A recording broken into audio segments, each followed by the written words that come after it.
So first of all, thank you for showing up. Last day, last session, I was really concerned that there were barely any people showing up. So I'm very happy to see you guys all here. We will talk today about how Bosch uses big data to reduce scrap from hundreds of global assembly lines.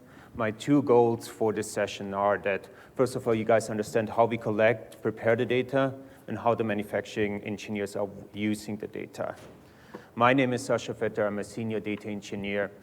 I joined the team 4 years ago. Before that, I worked in Germany for Bosch for another couple of years as a software engineer. That's also where I'm from, so you guys will probably already have figured out my thick accent. Sorry for that. I hope you guys can still get the important parts. Also with me, I have Dr. Xinar here. He's a data scientist, joined the team 3 years ago. He will join me later for the Q&A for all machine learning related questions. All right, so Goktuk and I, we both work for the Bosch Center for AI. It has been founded this year, but before we had the data mining service team, and we joined that team recently. And the main goal of the team is, it's a central department, and the idea is that we make Bosch more data-driven and bring AI in all of our products. That's the goal what we have in our center. And that's the agenda for today. First of all, I will introduce Bosch and data at Bosch. After that, I will talk about how we collect the data, our big data architecture, and give you guys the reasons why we chose on all those building blocks. Then a demonstration. I will open Tableau. I will show you guys how manufacturing engineers are using our pre-built dashboards. And I give you an outlook what we plan for the next months and years, what we want to do with this platform. All right, introduction of Bosch. That's an important part. Just yesterday at the party, I had a conversation with another speaker, and I mentioned that we have teams in Palo Alto for this big data center of artificial intelligence, in Palo Alto, in Germany, in India. And he replied with, oh, cool, so you guys are a startup from Palo Alto? It's not true, it's not true. We are around for quite a while. So Bosch has been founded 1886, so roughly, we celebrated 125 years anniversary a few years back. I remember that. Bosch has 390,000 employees all over the world. The revenue last year was 73.1 billion euros, and we have facilities in 60 plus countries all over the world.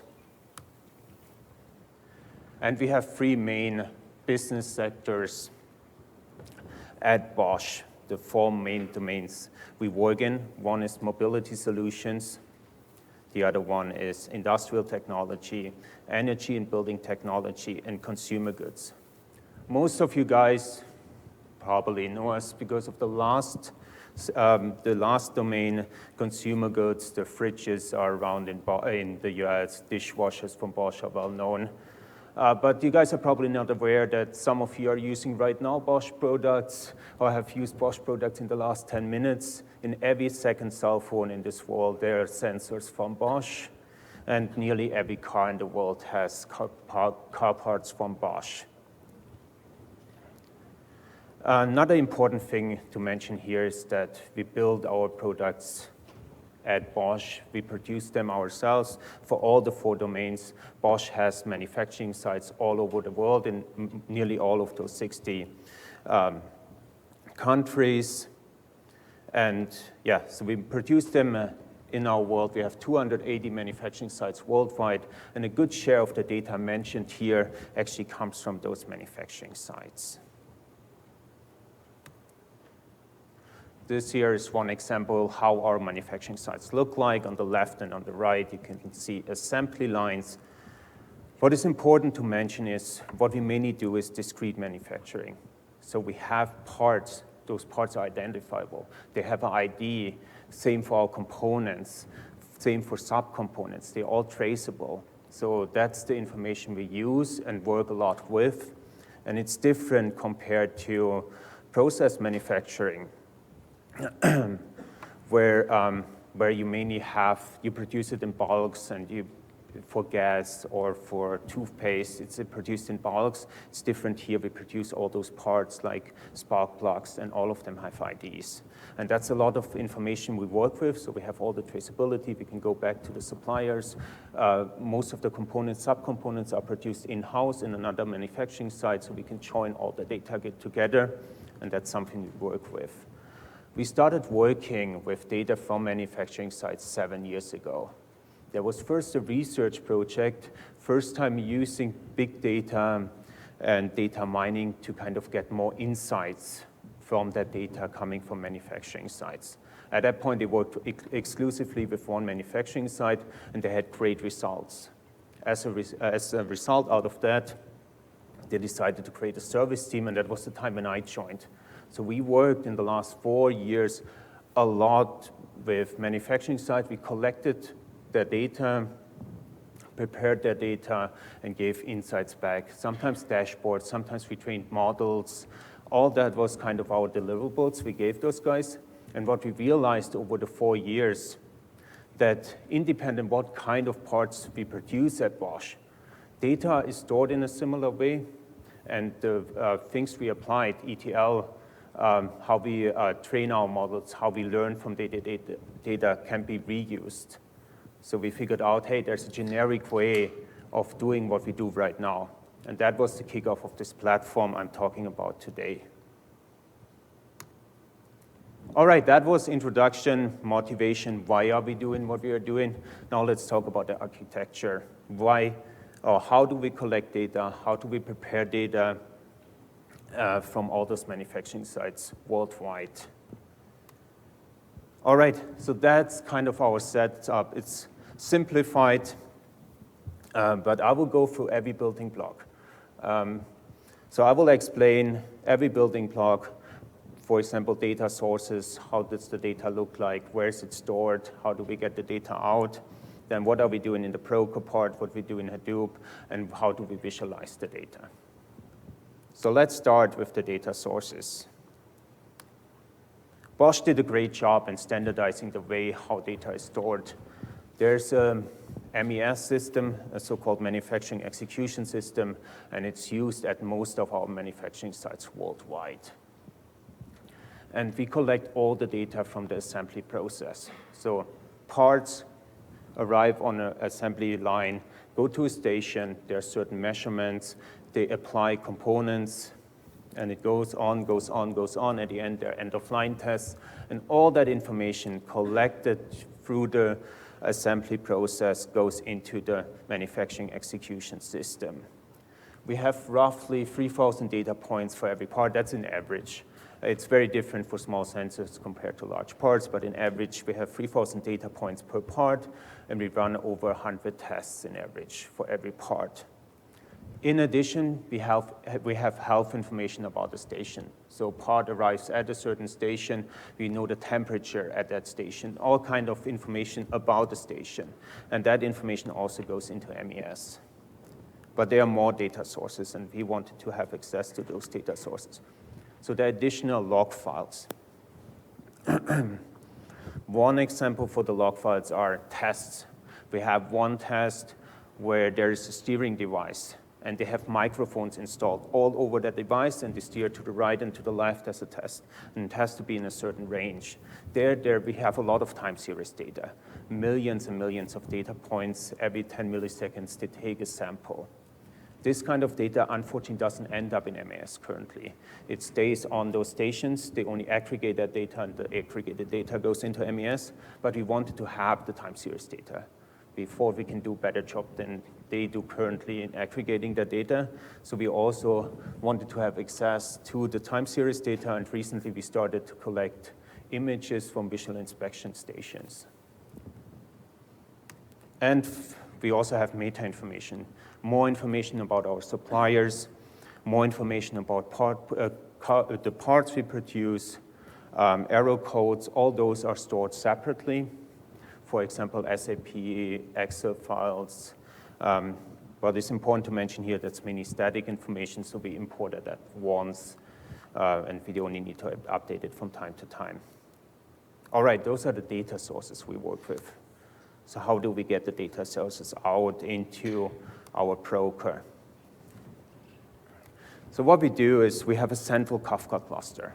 That's located at our main data center, and all those lines, all the manufacturing sites worldwide have a very well connection to the central data cluster, the central data center. So we chose a design that we also have a central Kafka system there.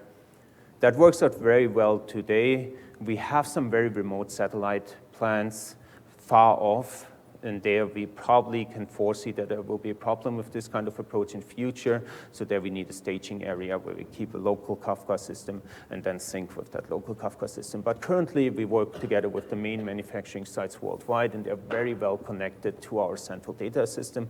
So that's why we can use this central broker. What is the broker for?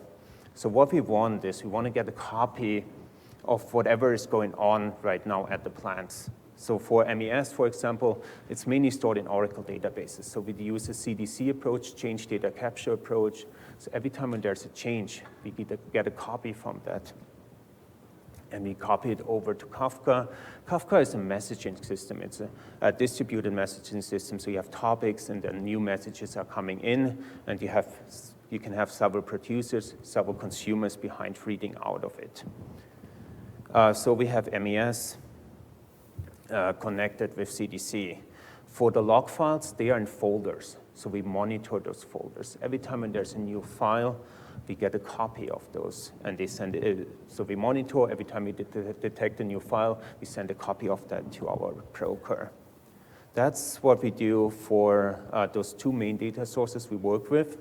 And what we also try to do is applying all our ETL steps as early as possible. And that's what we use Kafka Streams for.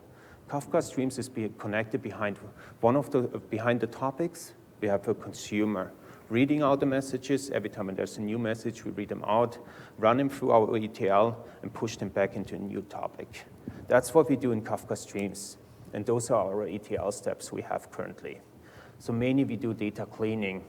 We normalize, for example, measurement names. Over time, they are changing.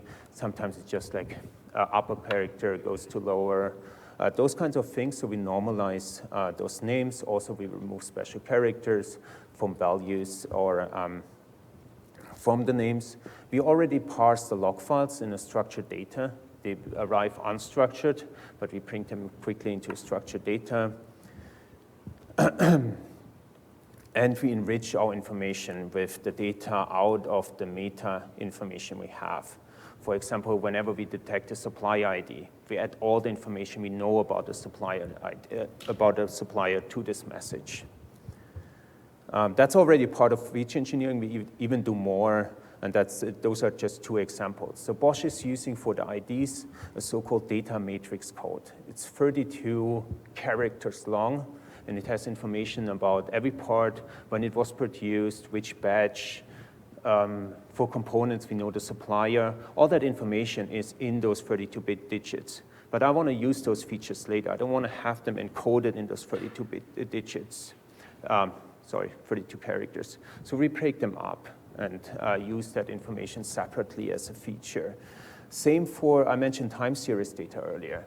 What we do there, we apply windows, a fixed number of windows for those signals we get from the test stations, and we take certain statistical measurements like a slope, min, max, average, such kind of features, and use those features later. So that's what we do in streaming. I give you guys later a few more reasons why we do it right away on streaming.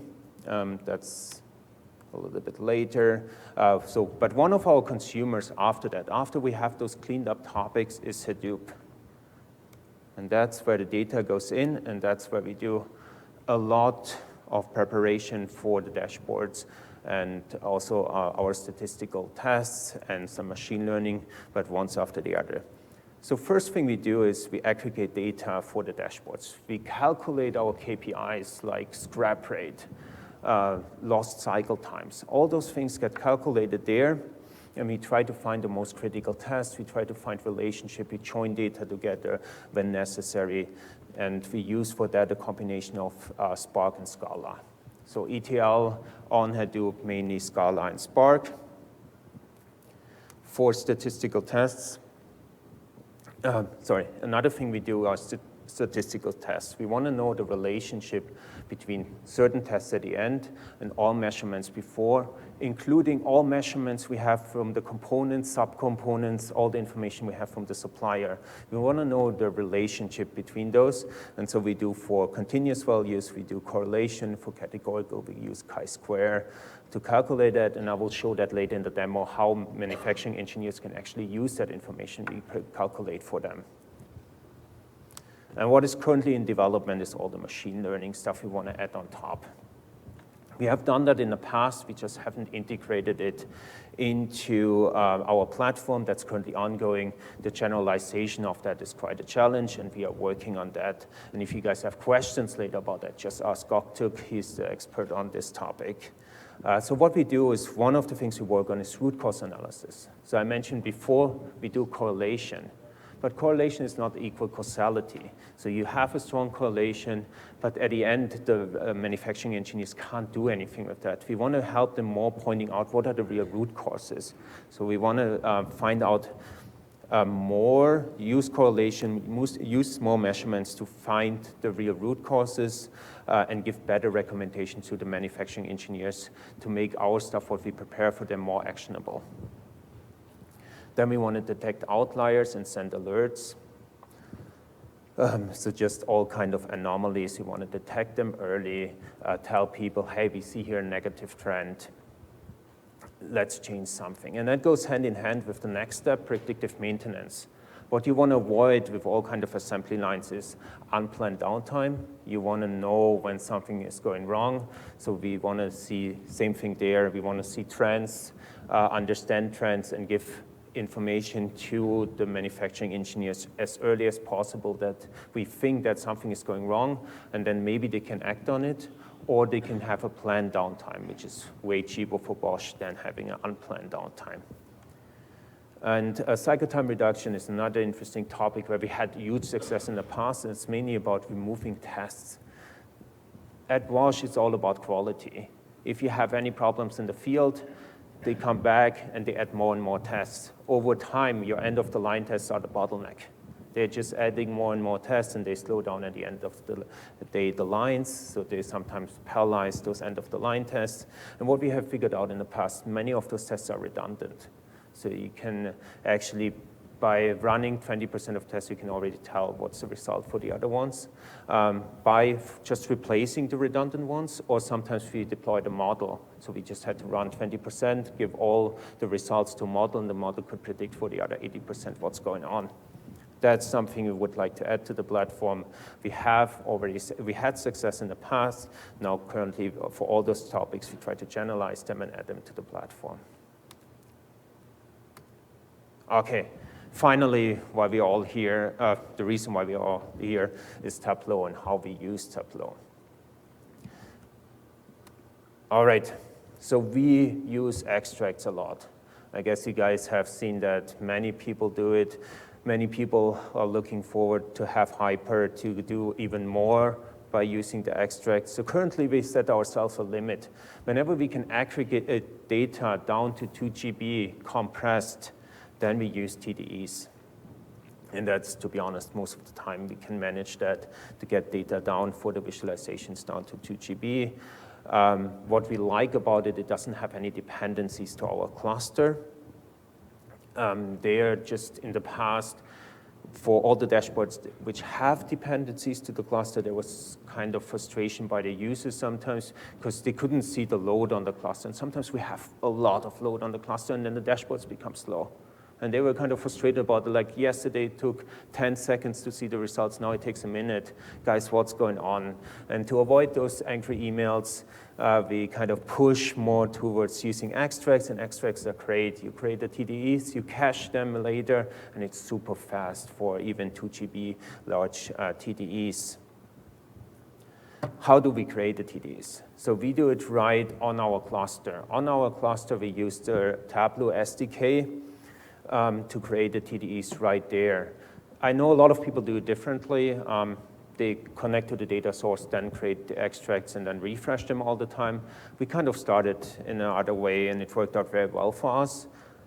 Unfortunately, the SDK itself had some issues recently. So as I mentioned here, if you guys want to use the SDK to create your extracts and you use Java, you have to go back to 10.1. 10.1 works with 10.3, so extracts you create in 10.1 work for 10.3, but all the later versions of the SDK had an issue. They didn't work with Java. There was a missing dependency, and it took Tableau, unfortunately, quite a while to fix it. But being a speaker helped me to push that topic, and they just sent me email 2 days ago that it will be fixed with the next version. I don't know what the next version is, if it's 10.4.1 or 10.5. We will see, but it will be fixed with the next version, so then this part is obsolete. Okay, for large data, we use the Drift server together with Spark SQL. And so that's a way how we do, for example, large scatter plots. Okay. Everybody took a picture? All right, cool. All right. Okay, so what are the design decisions we made and the implications of it? One thing, as I mentioned earlier, we do ETL right away on the stream. Why are we doing that? The reason why we're doing it, we have several consumers. We don't only have Hadoop as a consumer, we have other consumers. What we want to ensure is that we use the same ETL process. In the past, people were connecting to their raw data, and everybody applied a different ETL process, and at the end you had different results, and everybody was pretending that those are the right results. To avoid that, we kind of want to have ETL as early as possible. That's why we have it right on the stream. Oh yeah, that's just what I mentioned. So we want to ensure that all the results, all the dashboards are building up on exactly the same ETL process.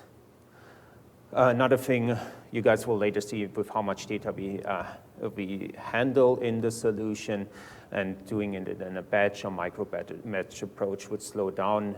We are able to put all the ETL right now on the stream. We can apply it every time right on the message. That's faster and reduce the latency compared to micro-batch or batch approach. All right, another thing you guys probably have figured out when I talked about Hadoop, we do right now all our analytics outside of Hadoop, and that has several reasons. First of all, when we started 3-4 years, first time developing those modules, there were no features, no analytics features available in Tableau. They have been added recently.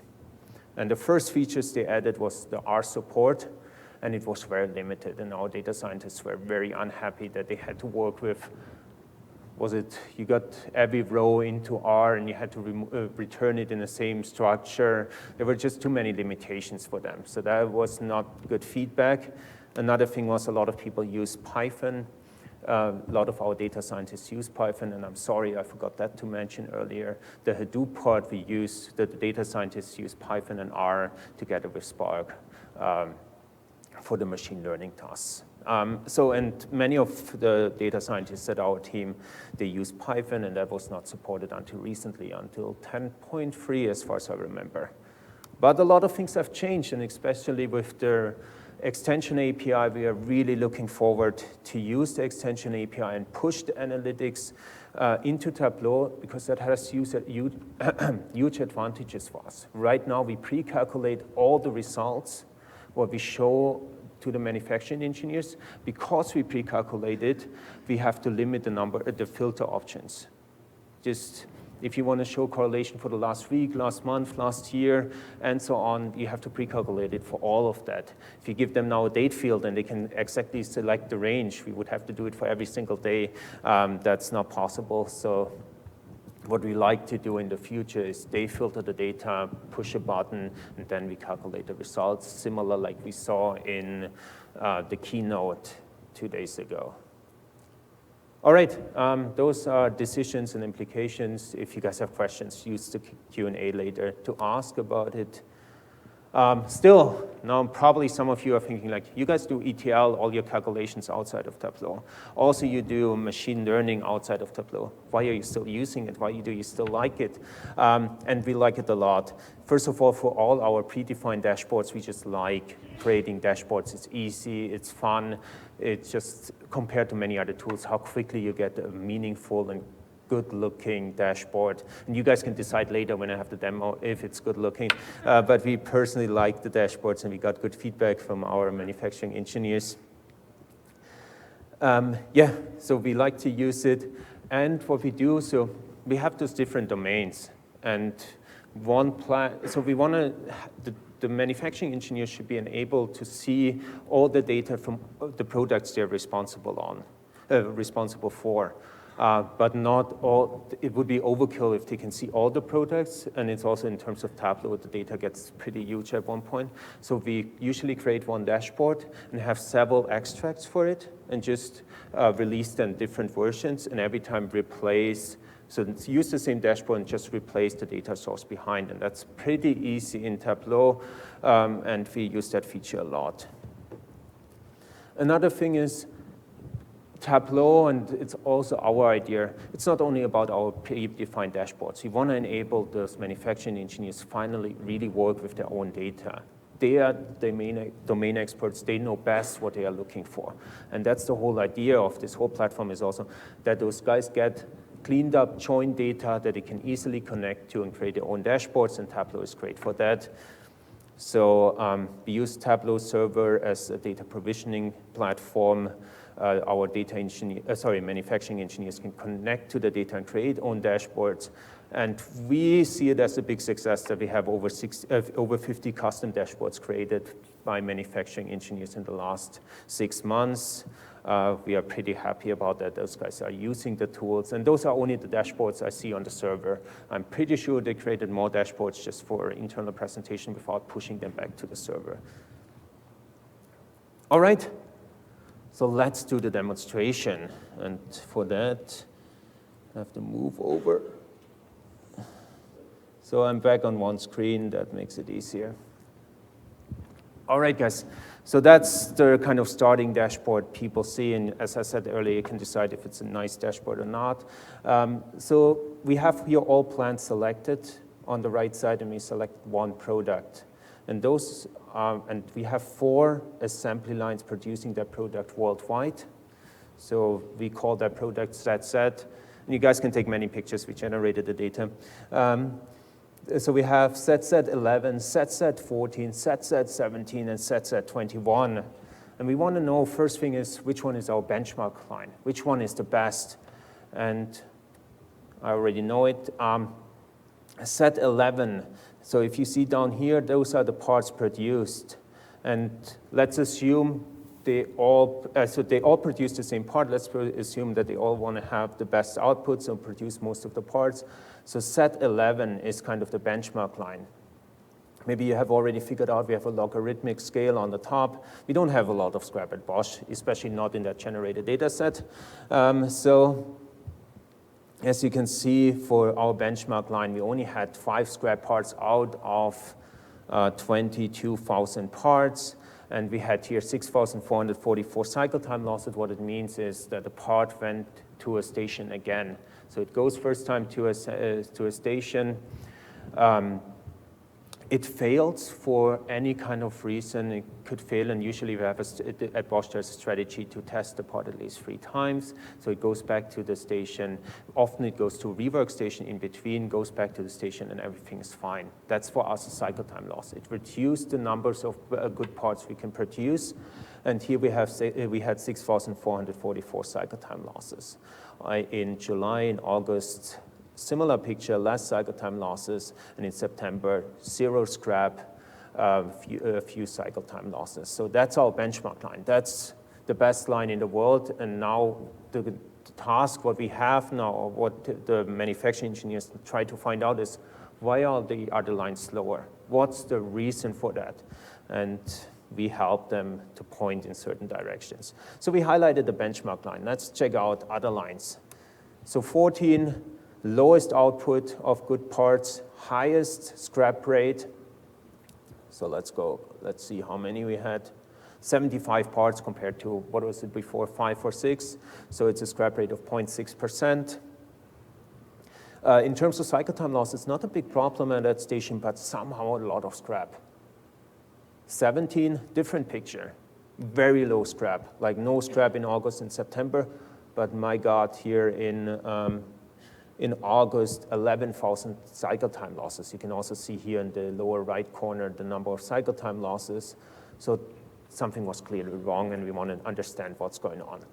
All right, then let's look a little bit deeper what's going on with ZZ14. And for that, we are opening another dashboard, and here we are breaking down. Right now, we saw the performance of a certain assembly line. Now I want to understand which stations are the problem in this assembly line and which tests are causing the cycle time losses and causing the scrap. And that's kind of combined here. So currently, we have a failure type, so we are interested in scrap. And guys, they can change it to failures. So that's for cycle time losses. Scrap is for scrap in general. Again, we have product ZZ, and we have line Z14. That's our line where we had most of the issues, as you remember earlier, in terms of scrap. And here you can see there are 5 different stations, and 3 of them are producing a lot of scrap. The other 2, one scrap part, not a lot. They can click on those stations. That's boring. Let's take the second one. And they can see all the tests failing at that. And there's one test failing a lot and causing those scrap parts. There are other tests failing less. And we have here a nice Pareto chart. So often you see like a few tests are responsible for 80% of the problems they have with the station. And what I can do is like, hey, let's compare that with another station which has had scrap. Like, let's compare it with 11, and let's see where 11 has the scrap. And as you can see, 11 similar stations, but just way less scrap. So 705 is also popping up, but way less scrap. And then you can see like, hey, by the way, are those the same tests failing at those stations? And yes, it's the SIS44 test main problem, but just on this ZZ41, it happens way more often. So that gives them some insights, which tests have failed, which stations cause problems. Let's go to failure. We had 17, I remember, that was our problem here. All right, so 17. Here we only have 2 stations, and they are responsible for all the cycle time losses in this time range, and they can change the time range and see trends over time. And let's see. All right, and here, as I mentioned, there are all the tests listed. Next thing they can do is now select one test and see all the relationships between that one test with all the measurements before, all measurements upstream plus components and so on. So the next thing they do, they click on here, get to the next dashboard and see by default chi-square, but I know that for this test we also have a continuous value, so they see the correlation between this one test and all measurements before or the same station, and all the parts they produce, they have slightly different variants. So they are slightly different, so we also add the type numbers, and they can compare if this behavior is the same for all parts, or if for certain type numbers they have a different behavior. And that's what they can see here. And kind of, what can we see here? So let's focus on that. We have the test selected here, and we know the station where this test has been executed. And here are the top measurements correlating to it.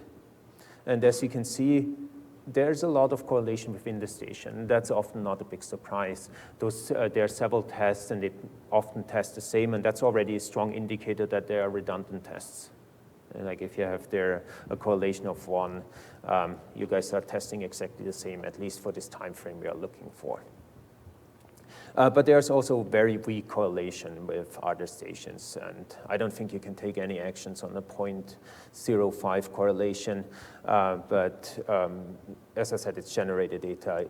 They have better results here, and they can take actions, and the next thing they can do, and that's unfortunately, I couldn't prepare that. That was too much work.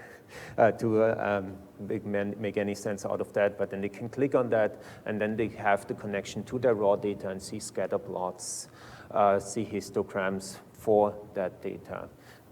So kind of see the scatter plots and hopefully detect certain areas where there's a strong correlation and then take actions based on that. And as I mentioned before, they can connect to all the data we prepared for them and create their own dashboards to kind of dig deeper.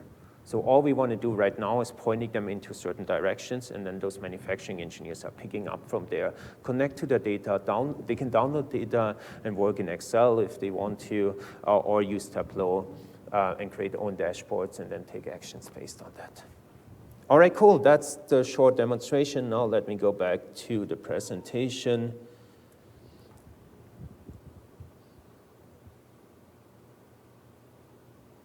All right, that's feedback we got from one of our key manufacturing engineers we work with a lot. And I want to highlight especially the second part. The well-structured dashboards, so those guys like the dashboards, are used to decide what to work on and what to prioritize. That's so important for us. It's like in the past, they got weekly or monthly reports on certain lines. Hey, what are my benchmark lines? What are the issues currently? And now they just get it every day. We update those dashboards to get the data faster. They can act on it quicker, and that's what we want to enable those guys. All right, let's talk about the outlook, the future. What do we want to do next? Okay, first of all, we want to scale out. Currently, we have 40 assembly lines connected worldwide, 20 terabytes of data, 5 billion data points we work with. Our goal is that by mid of next year, we have over 100 assembly lines connected to it. Next thing is we want to reduce onboarding time. So currently, it takes us 3 to 5 days to add a new assembly line to our solution, to our platform. And the main reason for that is we need to check that the data, how they collect the data, the assumptions we made in the past are also correct for the new data. That's so important. Otherwise, the results we show could be incorrect, and we want to avoid that. That takes 3 to 5 days currently, and to reach our hundreds plus assembly lines, we need to reduce that. We want to have that in less than a day. And also, we want to implement and release the the machine learning functionality as soon as possible. And just right now, we still see us in like the phase 1 where we kind of do the correlation, point out some things, but we want to give those guys more insights, better insights, more actionable insights. That's what we currently work on. And we are hiring, so if you guys liked what we were talking about, please reach out to us, to Ask Dr. Gourmet, or you can also go to bosch-career.us, and yeah, please apply if you are interested helping us in making that platform bigger and greater. Okay, that's my information. I also have business cards here if you want to have business cards, especially guys who are interested in working with us. Please come over, get my business card, reach out to me, and I can set that up. You can add me on LinkedIn if you like. Here's Gokto's information. Yeah, fill out the survey. It's the first time for us giving a talk at the Tableau conference. I would really like to hear your feedback. And now we would open up for the Q&A. Can you go back to the architecture slide? Sure. Okay, going back to architecture slides. Oh.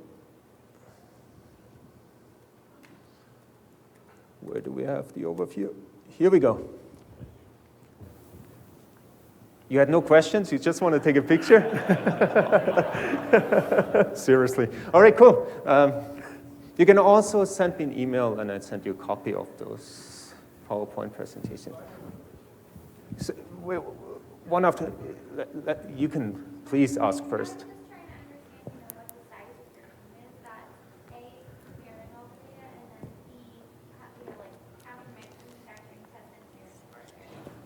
Okay.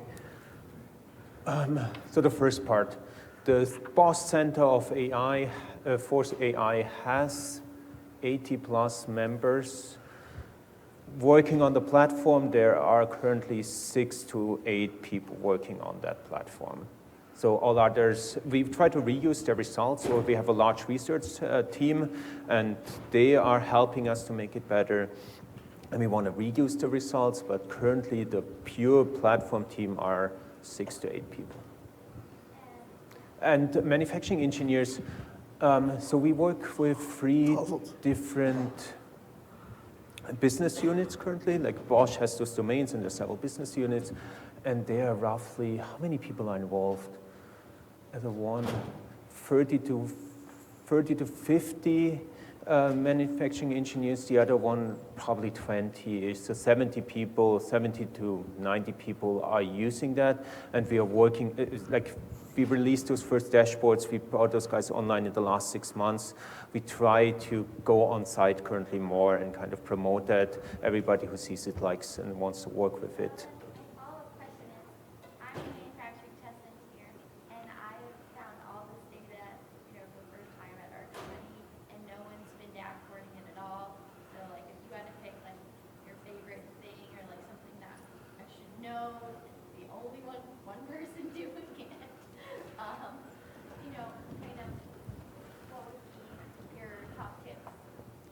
That's a tough one. Let me think. So you have one person, you have a lot of data, you want to analyze the data. We have over 2 million lines, and it's all very, very similar. So it's all, a test, a unit goes into a test, it reports back, did it pass or fail that test, goes to the next test, and then, keeps updating its kind of route until the end. And we're trying to categorize, if it fails, like what type of failure. So we're making a robot to categorize. Got it. So first of all, what I learned yesterday, it's a great question. That gives me some time to think about it.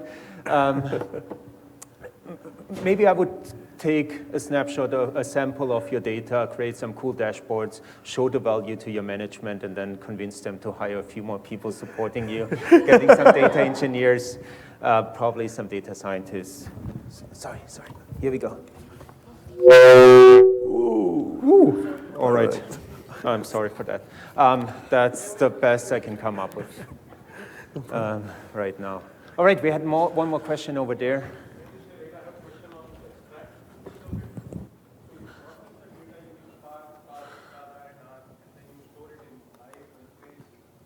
Oh, okay. You guys can hear me? Okay.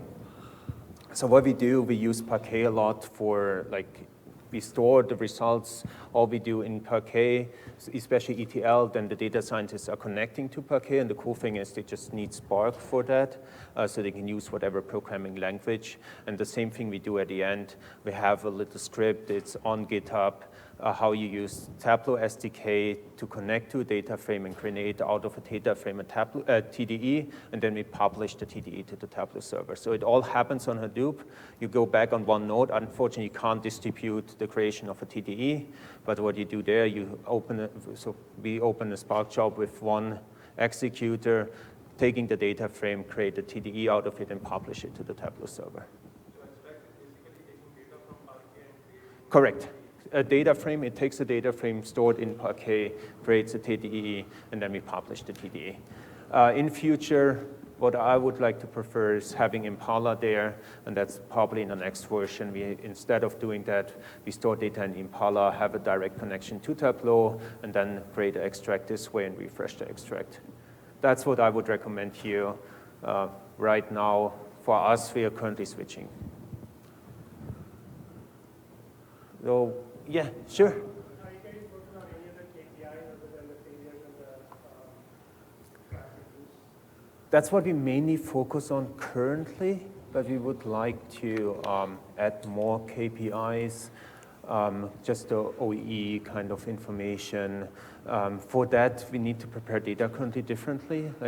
We don't really know when a part goes into a station and comes out. We only know when it leaves the station. We need to collect data a little bit differently to know how long a part was in a station, and then see which station is slowing it down, and what can we do to first of all, detect that and also give that information to the manufacturing engineers, and also what kind of actions can they take.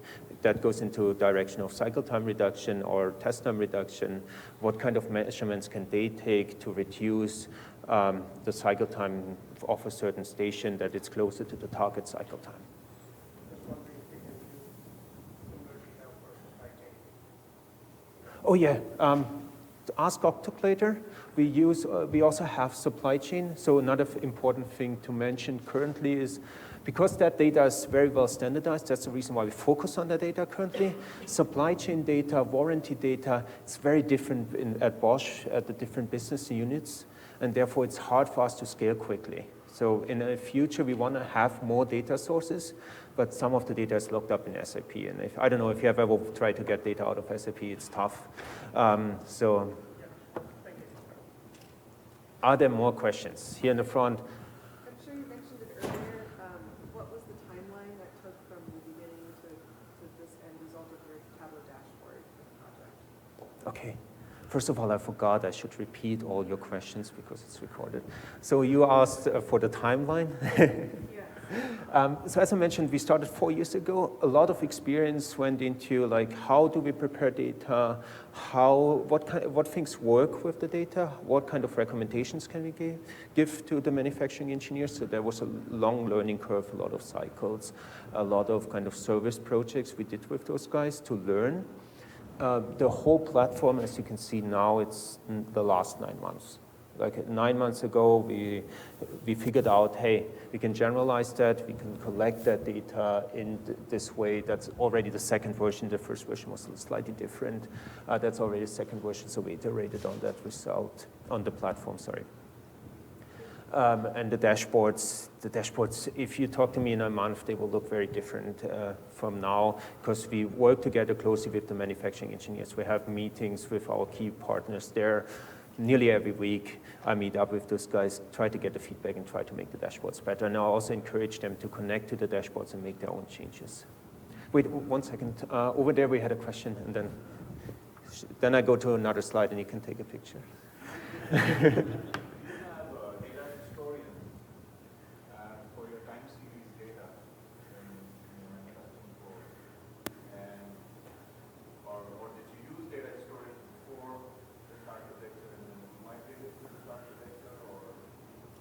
So what they did before with time series data, it was all the time a lot of data for them, and they never had the power of a cluster, so they were limited to that one machine. So often what those guys did, they connected to a few of those files, kind of try to visualize them.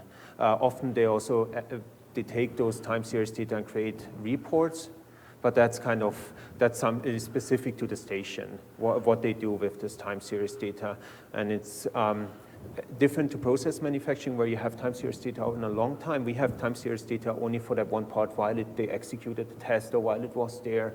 So it's most of the time 20 seconds, 30 seconds max.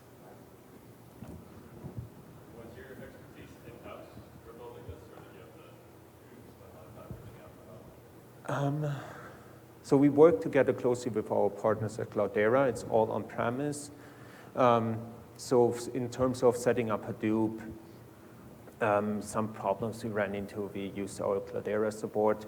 We also work together with Confluent on the broker side, so those are the guys behind Kafka. And for CDC, we use StreamSets, and we work closely together with those guys. Still, most of the knowledge, most of the work came from in-house. Like we don't have contractors working on that or Cloudera connecting those parts. They help us when we run into problems with Spark, with all kind of with weird errors. We can't really fix ourselves, so we get their support, but they don't help us with connecting all those building blocks together. They could probably, but we don't have a consultant. Sure, ask one more, please. Can you explain the architecture of Kafka, like how many partitions or how it is?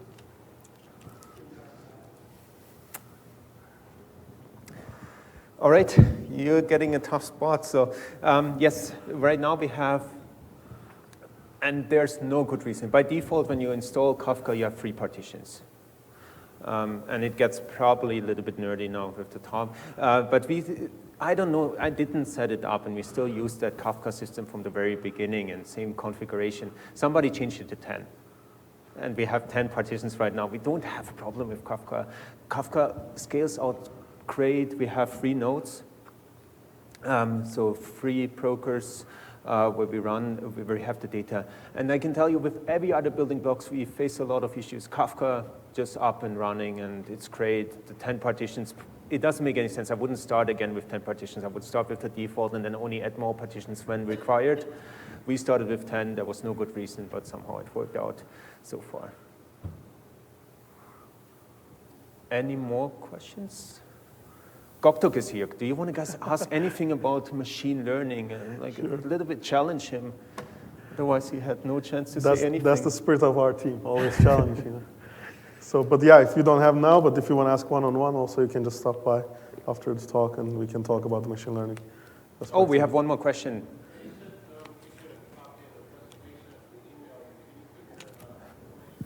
Sure.